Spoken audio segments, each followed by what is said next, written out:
Nós estamos em uma série no livro de Romanos, para você que nos visita, tá? E hoje a gente vai tratar a partir do capítulo 3, só para você saber aí, não ficar perdido. E como nós vimos ao longo dessas últimas semanas, o apóstolo Paulo, ele utiliza os primeiros 3 capítulos de Romanos para deixar bem claro a decadência da humanidade, para mostrar bem claro, para deixar bem claro como que o homem, ele realmente precisa de um salvador. A partir, então, da metade do capítulo 3, mais precisamente no trecho que o Léo tratou aqui na semana passada, Paulo vai começar a tratar, então, como que a salvação desse homem, ela é desenvolvida, tá? E na semana passada, o Léo, ele respondeu uma perguntinha. Como um Deus que é justo salva pecadores injustos? E alguém lembra como que Deus faz isso? Pela fé. Mas o Léo também deixou claro que não é qualquer tipo de fé. Não é esse positivismo barato que hoje em dia as pessoas chamam de fé. Não é aquele sentimento dentro de nós de que tudo vai correr da maneira como nós planejamos. Nós vimos que isso não é fé. O que Paulo está tratando aqui é de uma fé genuína. É de uma fé na obra salvífica de Jesus na cruz. Então, Deus justifica todo aquele que crê na obra de Cristo na cruz pela fé. Essa é a verdadeira fé. E hoje nós vamos um pouquinho além nessa compreensão. Nós veremos que a salvação, ela é somente pela fé. Sem nenhum tipo de adição de obra humana. Sem nenhum mérito humano, sem nenhuma participação da nossa parte. Então, sendo assim, se nós somos justificados pela fé, independentemente das obras, nós não temos nada para provar e tudo para receber. E é sobre isso que nós vamos meditar juntos nessa manhã. Então, vamos lá, Romanos 3, versículo 27 até o 31. E o texto diz o seguinte: onde fica então o orgulho? Foi totalmente excluído. Por meio de que lei? A lei das obras? Não. Pelo contrário, por meio da lei da fé. Concluímos, pois, que o ser humano é justificado pela fé, independentemente das obras da lei. Ou seria Deus apenas Deus dos judeus? Será que não é também Deus dos gentios? Sim, também dos gentios. Visto que Deus é um só, o qual justificará o circunciso a partir da fé e o incircunciso por meio da fé. Anulamos então a lei por meio da fé? De modo nenhum. Pelo contrário, confirmamos a lei. Então, nesse trecho, Paulo vai utilizar novamente o método da diatribe, que já foi falado aqui anteriormente. Então, Paulo, ele levanta algumas objeções e ele mesmo responde a essas objeções.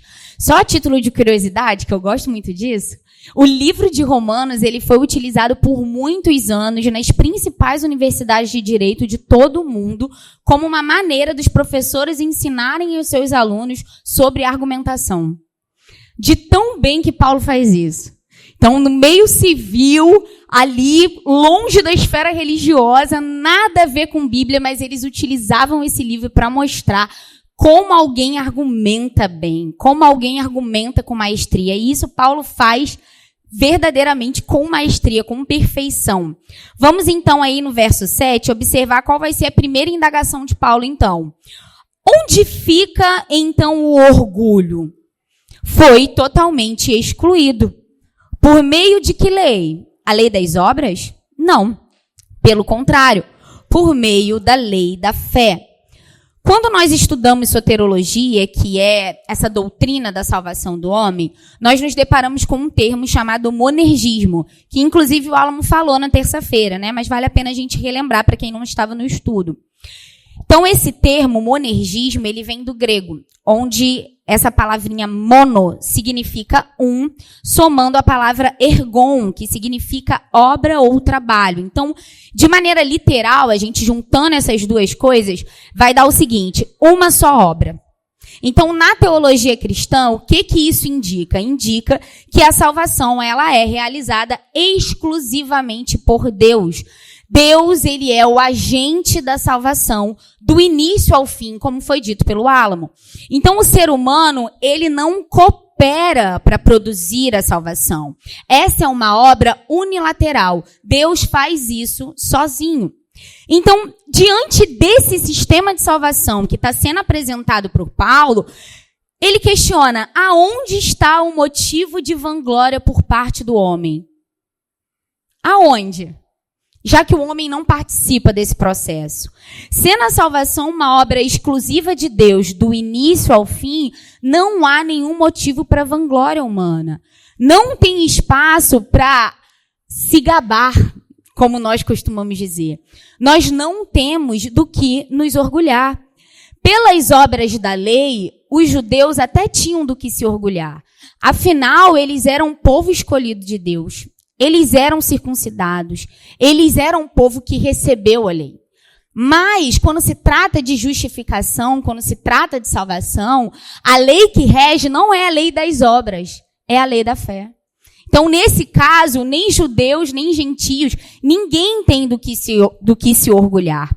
Então, ser justificado sem obras é ser justificado sem qualquer coisa em nós mesmos para merecer a justificação. Isso significa que a nossa justificação, ela é somente pela fé. Isso nos aponta para algo, para um chamado de todo cristão. A gente, às vezes, perde muito tempo tentando achar os nossos chamados, não é isso? Para que eu nasci? Com quem eu vou casar? Qual faculdade eu vou fazer? Sendo que as escrituras, elas estão cheias de chamados para nós que a gente despreza. E um dos chamados para o cristão é um chamado para humildade. Todo cristão foi chamado para ser humilde. Um cristão arrogante é algo extremamente contraditório. Tem alguma coisa errada. Porque a gente precisa ter essa certeza que tudo o que somos, que tudo o que temos, tem como Deus a fonte e não nós mesmos. Nós não somos capazes de gerar o bem. Nós não somos capazes de fazer o bem, como nós falamos aqui há algumas semanas. Não há nenhum homem que possa bater no peito e dizer, eu sou bom. Não há nenhum homem que consiga buscar a Deus. Não há nenhum justo sequer ao longo de toda a história humana. É por isso que nós precisamos nos livrar do orgulho e ter essa certeza que tudo o que temos e somos vem do Senhor. Inclusive os nossos dons, inclusive os nossos talentos. A gente precisa se lembrar disso nos momentos em que nós nos movemos, nos momentos em que nós servimos o Senhor, nos momentos em que servimos a igreja. Você não é nada. Eu não sou nada. Tudo vem dele. Logo, somente Deus merece glória. Vamos juntos então aí ao verso 28. Concluímos, pois, que o ser humano é justificado pela fé. Paulo afirma, então, que o homem, ele é salvo pela fé, independentemente das obras. E a grande questão aqui é que, naturalmente, a gente tenta acrescentar coisas à fé. Você pode pensar assim, Nath, de forma nenhuma. Não. Mas na nossa vida prática, a gente acaba incorrendo nesse erro. Ele é um erro bem mais comum do que a gente possa imaginar. E eu achei então interessante, como eu gosto muito de história da igreja, a gente utilizar esse tempinho para relembrar um pouco da história da igreja. Para a gente relembrar uma fase bem marcante que foi a fase da Reforma Protestante. Então vamos voltar um pouquinho aí na história. Uma das características da igreja medieval, que é a fase antes da igreja reformada, foi justamente essa ênfase na salvação pela fé mais obras. Então, esse era um ensino que nessa época estava se dissipando. Então, as pessoas elas eram incentivadas a sempre estar fazendo coisas para somar com a fé. E, inclusive, foi nesse período, um período de grande decadência da igreja, que surgiram as indulgências e as penitências. Foi um período onde surgiram as famosas bula papal. Então, para que um homem fosse perdoado do seu pecado, ele não precisava somente do sangue de Cristo. Ele precisaria do sangue de Cristo, mas pagar uma bula ao Papa para que esse pecado fosse perdoado. E havia também as indulgências. Então, algumas pessoas eram incentivadas, por exemplo, a conseguir retirar a alma de entes queridos, de amigos queridos do inferno, do purgatório, na verdade, através do pagamento de uma bula papal. Então, isso foi uma prática que estava se disseminando na igreja, e as pessoas estavam caindo nesse erro. E uma figura importante para a Reforma Protestante foi João Tetzel. Alguém já ouviu falar sobre ele aqui? Já? João Tetzel, ele foi um famoso vendedor de indulgências. Ele era o mais famoso da sua época. E ele fazia isso muito bem. Então, a igreja medieval, né, a igreja católica, na época católica romana, ela liberava ele a várias localidades com o objetivo dele vender essas bulas papais. E ele fazia isso do jeito que Mateus faz, sabe? Com uma facilidade, ele vendia muito. E esse dinheiro que era arrecadado, ele era utilizado para a construção da Basílica de São Pedro na época, que era uma obra muito grande, muito imponente, e eles precisavam de muito dinheiro para isso. Então, João Tetzel chega na Alemanha. E Lutero, então, se depara com esse tipo de fala, tá? João Tetzel ia pelas ruas gritando esse tipo de coisa que eu vou ler aqui para vocês. Tão depressa o vosso dinheiro cair nos cofres, a alma dos vossos amigos subirá do purgatório para o céu.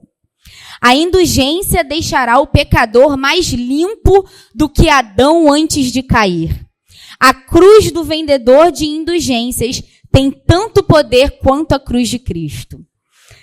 Movido por profunda revolta diante dessas mentiras, Lutero, então, toma aquele ato, né? Ele decide, então, fixar as suas 95 teses lá na porta da igreja de Wittenberg. E é interessante que esse local ali na porta da igreja funcionava como se fosse um mural da universidade. Então, nessa época, as universidades e as igrejas, elas eram muito conectadas. Então, os estudantes, quando eles queriam propor algum debate, eles iam lá e colocavam as suas teses na porta da igreja, convidando outras pessoas para virem e refutarem eles. Então, inicialmente era essa a ideia de Lutero, só que as teses deles eram todas contra o papado, contra as indulgências. Então, isso causou uma certa revolta na igreja, isso causou uma certa revolta no imperador. E o restante da história vocês já sabem, né?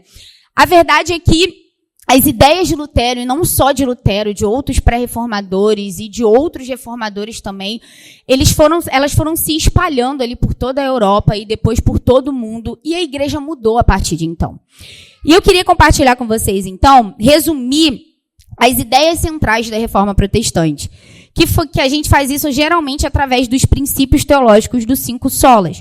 Somente a Escritura, somente a fé, somente a graça, somente Cristo e somente a Deus. Glória. São esses 5 princípios.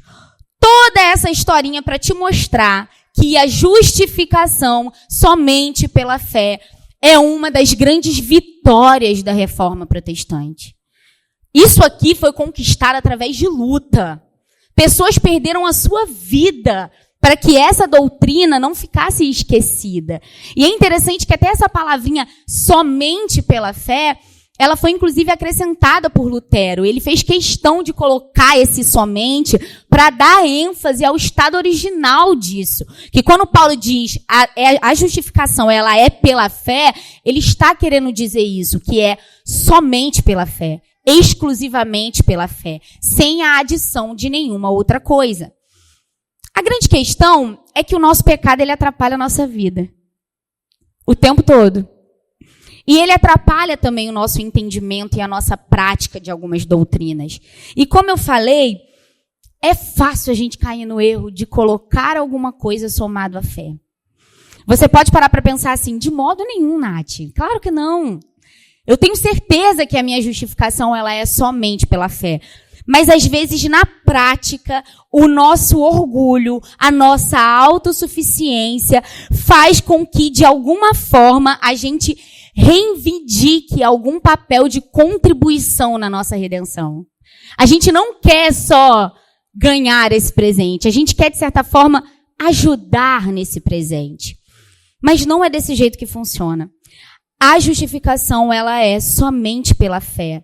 Não é a soma de fé mais alguma coisa. Não é fé mais adoração a Maria.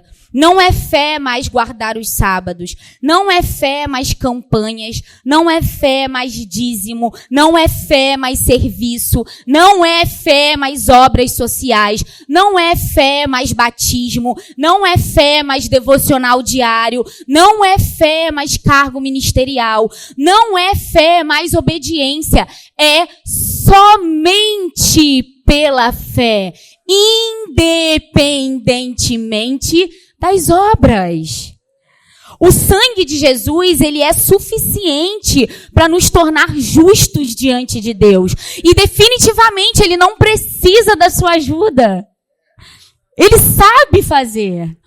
Nós nem teríamos como ajudar. Então, dizer que a justificação é somente pela fé é uma outra maneira da gente dizer que é somente por Cristo. Que do início ao fim essa glória é dele e não nossa. Então, Deus justifica todo aquele que obedece? Todo aquele que dizima? Todo aquele que tem um cargo ministerial? Não! Deus justifica todo aquele que crê na obra de Cristo, na cruz. E eu separei para vocês uma fala do John Piper em um texto, em um vídeo, na verdade, que o Léo compartilhou essa semana. E eu fiz questão de ir lá no vídeo e copiar o que ele falou, só para compartilhar com vocês. E ele diz o seguinte, prestem atenção. A justificação, o nosso direito de estar com Deus, não tem que ser 99,9% de graça em Cristo, mas 100%. É assim que ele nos salvou. Pela graça sozinha, com base em Cristo sozinho, através da fé sozinha, para a glória de Deus infinito, belo, superior, valioso, sozinho. Dá glória a Deus aí, vai, eu vou dar essa oportunidade para você, que ele merece. Nós vamos ver, então, que a doutrina da justificação pela fé, ela não exclui somente a vanglória do homem, mas ela também exclui qualquer tipo de discriminação ou elitismo. Vejamos aí o verso 29 e 30. Paulo diz o seguinte: ou seria Deus apenas Deus dos judeus? Será que não é também Deus dos gentios? Sim, também dos gentios. Visto que Deus é um só, o qual justificará o circunciso a partir da fé e o incircunciso por meio da fé. Então, primeiramente, a primeira coisa que Paulo fez foi destruir o orgulho dos judeus ao mostrar que eles e os gentios estavam no mesmo nível diante de Deus. Vocês se lembram disso? Então, Paulo faz questão de deixar claro que toda a humanidade, quando se coloca diante de Deus, está no mesmo nível, no nível de culpado, no nível daqueles que são indesculpáveis diante de Deus. Então, após fazer isso, Paulo também vai destruir o orgulho deles no sentido de achar que tem algum tipo de favoritismo em relação a Deus por serem o povo de Deus. Então, Paulo vai deixar claro aqui que o método de salvação utilizado por Deus não é um método que vai ser exclusivo para os judeus. Porque para pensar, se a justificação fosse pelo mero cumprimento da lei mosaica, a justificação só poderia alcançar os judeus, sendo que eles foram quem receberam a lei. Então, não é? A lógica é essa. Então, Paulo vai apresentar aqui, vai levantar um ponto. Não existem duas vias de salvação diferentes. Deus não salva os judeus circuncidados pelas obras e os gentios incircuncisos pela fé. Não são duas vias. Deus, sendo um único Deus de toda a humanidade, salva toda a humanidade através do mesmo método, que é pela fé. Então, se existe um único Deus, só existe um único método de salvação. E essa realidade, então, até empurrou aquela igreja, né, com esse entendimento para a evangelização. Porque diferente do sistema judaico, que precisava haver algum tipo de pré-requisito para entrar naquela religião, para o cristianismo não. Todo povo, né, todo homem de qualquer tribo, língua e nação pode ser um eleito, pode ser um escolhido e pode ser alguém, sim, que recebe esse presente, esse dom da salvação. Então, o nosso Deus, ele é um Deus universal, ele não é um Deus nacional. E esse método de salvação, que é o método da salvação somente pela fé, ele é um método universalmente aplicável. Não é à toa que quando a gente vai ler lá em Apocalipse, o que está escrito? Que Jesus, ele vai estar diante de um povo com várias tribos, línguas e nações. Vai ser um povo, sim, mestiço, misturado. Vai ter gente de toda cor, vai ter gente de várias localidades. Mas todos eles justificados pelo mesmo sangue, que operou em cada um deles da mesma forma, da mesma maneira. Chegamos então ao verso 31. Mais uma vez, fazendo uso desse método da diatribe, Paulo vai encerrar então com um possível questionamento. Anulamos então a lei por meio da fé? E ele responde, não, de modo nenhum. Pelo contrário, nós confirmamos a lei. Paulo em nenhum momento disse que a lei mosaica ela era inútil. Ele não disse isso em nenhum momento. Ainda que ele acreditasse que a salvação ela era somente pela fé, ele reconhece que a lei tem um papel que é fundamental.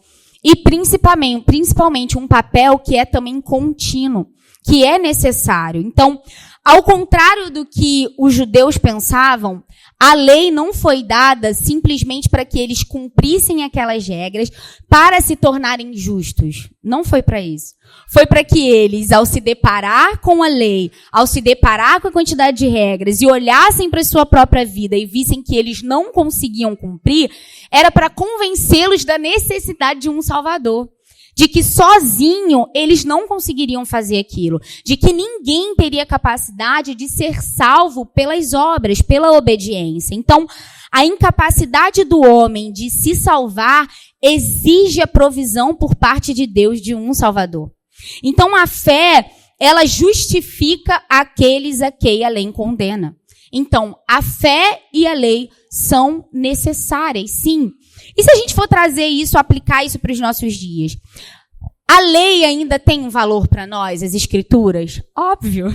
Sim, nós precisamos. Ainda que nós não sejamos justificados pela obediência aos mandamentos, mas os mandamentos são necessários. Mais uma vez, citando Lutero, ele explica isso de uma maneira bem didática.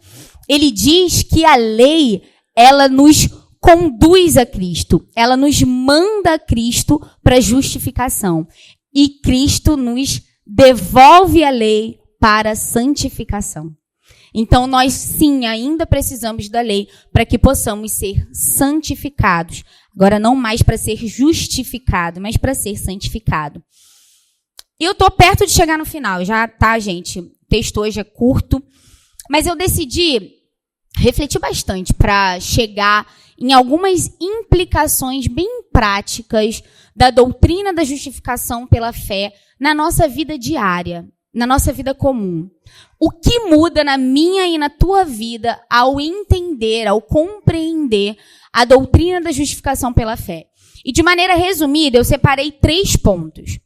O primeiro deles, liberdade. A doutrina da justificação pela fé nos torna livres. Ela nos torna livres da culpa. Tem muito crente que está há anos na igreja. Anos. Mas que ainda assim não consegue sentir que os seus pecados foram perdoados. São pessoas que são presas, amarradas à culpa. E como eu falei, pode ser que na mente ela pense, sim, eu sou justificado pela obra de Cristo na cruz. Mas na prática, a vida dela, nas coisas que ela faz, ela demonstra que ela ainda não compreendeu isso. Vocês querem ver? Se essa semana eu fiz devocional todos os dias, eu vim nos cultos todos os dias, eu contribuí, eu não cometi pecados graves, o meu sentimento é, estou bem com Deus. Essa semana ele tá, como BFF, meu amigo. Por quê? Eu estou fazendo tudo certo. Mas e quando o contrário acontece? Quando você só vacila, quando você só erra, quando você tem uma semana que você não consegue ler a Bíblia, O que é gerado no seu coração? Culpa, muitas vezes. Tem muita gente que é presa à culpa. E isso, na prática, mostra que, na verdade, nós estamos tentando nos justificar pelas nossas obras e não pela obra de Cristo na cruz. Esse sentimento prova que a gente está errando. A doutrina da justificação pela fé, ela nos traz liberdade para se relacionar com Deus, não mais acompanhado da culpa, porém confiando na graça. E eu achei importante a gente falar sobre a graça aqui, porque a graça ela tem um papel fundamental em toda essa história. Vamos ao texto de Tito 2, verso 11 e 12. Ele diz assim: porque a graça de Deus se manifestou trazendo salvação a todos. Ela nos educa para que, renegadas a impiedade e as paixões mundanas, vivamos neste mundo de forma sensata, justa e piedosa. Observem comigo esse texto. A graça, ela tem uma função dupla. A graça salva e regenera. A graça salva e regenera. É um erro quando o crente começa a vida cristã crendo que a graça me salvou, mas achando que ela é ineficaz para me santificar, para me regenerar. Então a graça me salvou, ok, fui salvo, mas agora eu estou sozinho. Tudo depende de mim. Eu é que preciso gerar boas obras. Eu é que preciso fazer. Isso é um erro, meus irmãos. O Senhor está nos dando instrumentos. O Senhor está nos dando armas. E nós precisamos nos apossar das armas que o Senhor nos dá. A palavra está dizendo, é a graça que vai te fazer viver uma vida santa, justa e piedosa. Deus sabia que você não ia conseguir sozinho. Ele sabia que a gente ia errar. Então, o que ele faz? Ele libera graça sobre nós. Ele nos dá o Espírito Santo para habitar em nós, para que assim a gente possa viver uma vida de santidade, uma vida de piedade, uma vida verdadeiramente justa. Então, conseguem perceber a importância dessa graça? Porque essa graça, que é uma graça real sobre nós, ela vai nos mudar. A graça que não nos muda, ela não nos salva.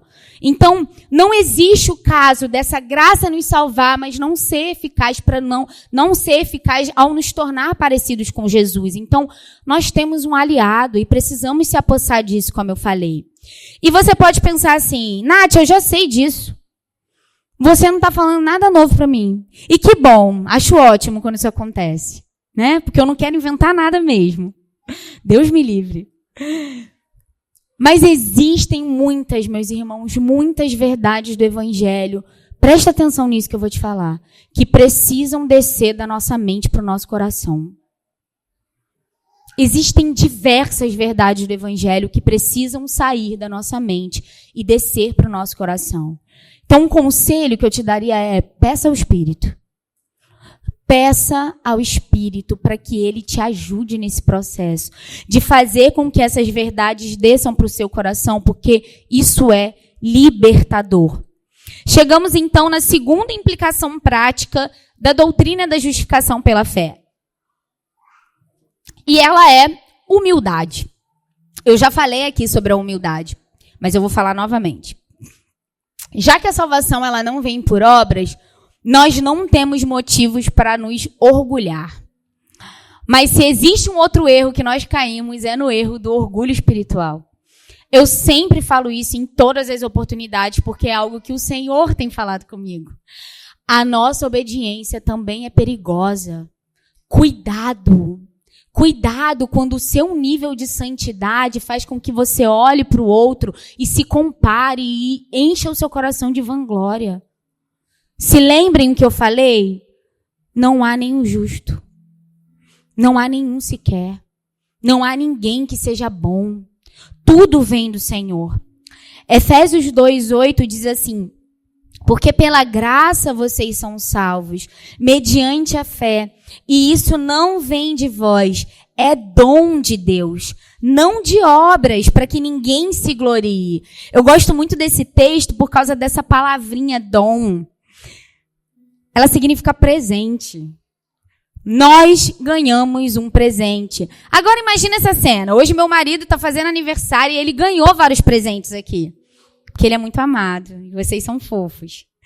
Imagina essa pessoa chegar com esse presente e o Maurício falar: eu mereço mesmo, né? Sou bom, sou lindo, sou maravilhoso. Gente, que arrogância. O presente é para você simplesmente receber. A salvação, ela é um presente que nós não merecíamos, que nós não tínhamos como pagar, que nós não temos como comprar. Como eu falei em algumas ministrações atrás, se o homem mais rico de toda a terra hoje decidir comprar a salvação, ele vai ficar frustrado e vai ter que ir para terapia. Não tem como comprar. Mas você recebeu de graça.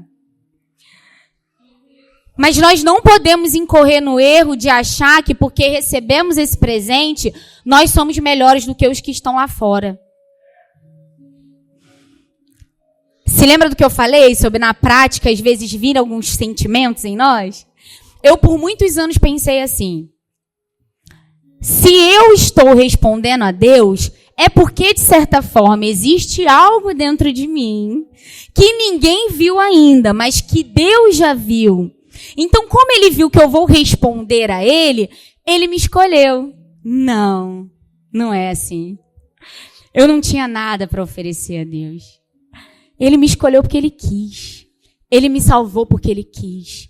E eu não tenho participação nenhuma disso. Então, eu não sou melhor do que os outros. Você precisa ter uma certeza, meu irmão. Nessa inteira aí, nessa festa da salvação, eu e você estamos na aba de Cristo.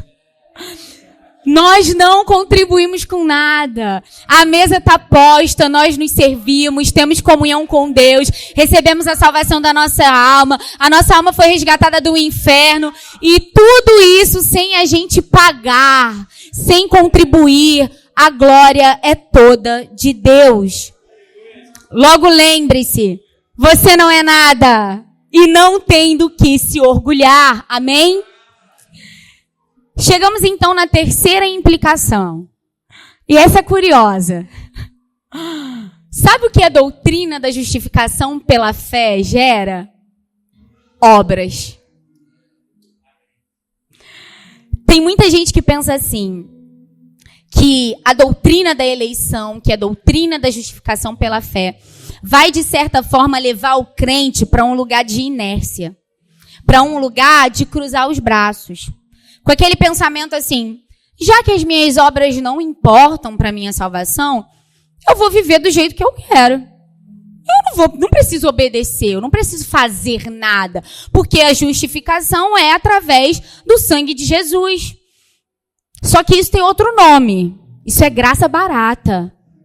Não é assim que funciona. E deixa eu te fazer uma pergunta. Se você não foi nascido e criado em uma igreja presbiteriana, você passou por algum momento da sua vida em que você, de certa forma, achava que tinha uma participação na sua salvação. Que se você vacilasse, você ia perder essa salvação. Existiam momentos em que você se sentia sujo diante de Deus. Então, deixa eu te fazer lembrar. Nesse período, você conseguia se entregar a Deus por inteiro? Você conseguia andar em boas obras? Eu não.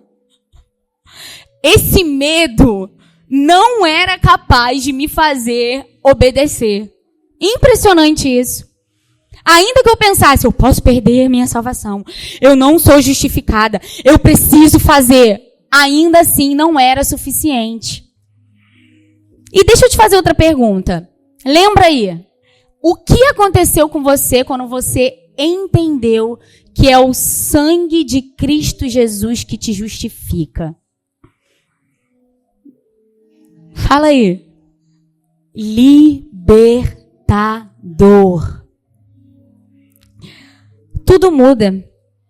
Quando a gente compreende o tamanho do presente que nós recebemos, quando compreendemos que somos justos diante de Deus, quando compreendemos que a nossa alma ela foi resgatada do inferno e que nós recebemos comunhão com Deus, amizade com Ele, e que nós não temos nenhuma gota de mérito por isso, sabe o que a gente quer fazer? Tudo. Tudo. A gente quer desesperadamente agradar esse que nos deu esse presente. A gente não sabe o que fazer para agradar a Ele. Agora não mais com o desejo de ser visto por Deus. Olha que bonitinha, acordou cedo, fez devocional. Vou dar um ponto para ela. Não! Mas com a certeza de que sou amado, justificado, redimido, sou amigo de Deus. Então eu quero agradá-lo. Então sim, ela gera obras com a intenção correta. Molda o nosso coração. A doutrina da justificação somente pela fé não nos empurra para a inércia. Ela nos empurra para as obras com a intenção correta. Ela nos empurra para a santificação. Ela nos empurra para a vida de gratidão a Deus. Ela nos empurra para a vida comunitária. Ela nos empurra para o serviço. Ela nos empurra para o estudo teológico. Ela nos empurra para a leitura das Escrituras. Ela nos empurra para a vida devocional. Ela nos empurra para o amor ao próximo. Ela nos empurra para a humildade. Ela nos empurra para a oração. Ela nos empurra para a liberdade espiritual. Ela nos empurra para o desejo de conhecer a Deus. Ela nos empurra para a liberdade do legalismo religioso. Ela nos empurra, sim, para a radicalidade, entrega total, morte do eu. Ela nos empurra para Deus. Eu gosto muito de uma frase que diz o seguinte: o preço de uma coisa é a quantidade de vida que você troca por isso. O preço de uma coisa é a quantidade de vida que você troca por isso. Nós não podemos lidar como se a justificação não tivesse custado nada. Não custou nada para mim e para você. Mas para Deus custou tudo. Ele deu o melhor que Ele tinha. Ele deu o seu único filho. Essa verdade nunca vai empurrar um crente para um lugar de braço cruzado. Não vai. Nós vamos querer também gastar a nossa vida em retribuição. Nós seremos eternamente devedores da graça. Nós faremos sim com que a nossa vida seja oferecida como um sacrifício a Deus, para louvá-lo. Se você entendeu o que Deus fez por você, você não vai querer dar menos do que tudo. Que o Espírito Santo nos liberte, meus irmãos, de todo o engano, de toda a mentira, que muitas vezes nos paralisa. Que essas verdades, elas desçam de uma vez por toda da nossa mente para o nosso coração. Que sejamos verdadeiramente livres, porque Cristo verdadeiramente nos libertou. Creia que você verdadeiramente está justificado diante de Deus. Não por conta do que você fez, mas por conta do que Cristo fez. Creia, desfrute e avance. Amém.